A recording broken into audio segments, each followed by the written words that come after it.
perkenalan, saya dari kelompok 2. Saya Leslie dari kelompok 2. Hai, nama saya Nurulani, saya dari kelompok 2. Nama saya Muhammad Satrian dari kelompok 2. Hai, nama saya Fira dari kelompok 2. Pengertian tegangan permukaan. Tegangan permukaan merupakan gaya atau tarikan ke bawah yang menyebabkan permukaan cairan berkontraksi dan benda dalam keadaan tegang. Bahan yang digunakan pada percobaan 1 adalah 3 buah toples sosis yang sudah berisi air, paku, jarum jahit, dan uang koin. Langkah pertama adalah jatuhkan secara bersamaan antara paku, jarum jahit, dan uang koin. Kemudian amatilah manakah yang paling cepat jatuh ke permukaan air. Dan ternyata yang pertama tenggelam ke dalam permukaan air adalah paku, karena paku memiliki massa yang besar. Kemudian yang kedua adalah jarum jahit, karena jarum tersebut memiliki permukaan yang kecil. Dan yang terakhir tenggelam adalah uang koin, karena uang koin memiliki permukaan yang luas. Pengertian Archimedes. Gaya Archimedes adalah gaya angkat pada suatu benda jika dimasukkan ke dalam fluida atau saat cair.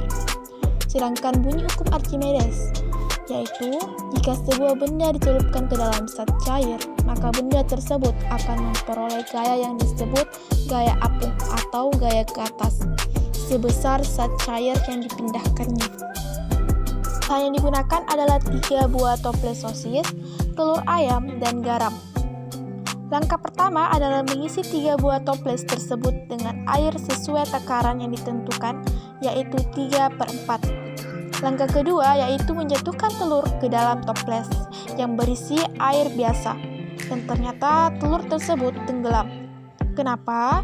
Karena massa telur lebih berat dibandingkan air.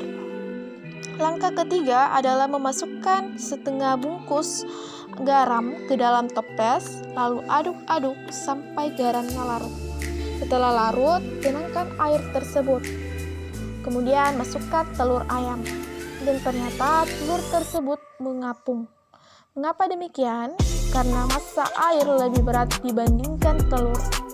Langkah keempat adalah memasukkan garam sedikit demi sedikit ke dalam toples, lalu aduk hingga garamnya larut. Kita tunggu sampai airnya tenang.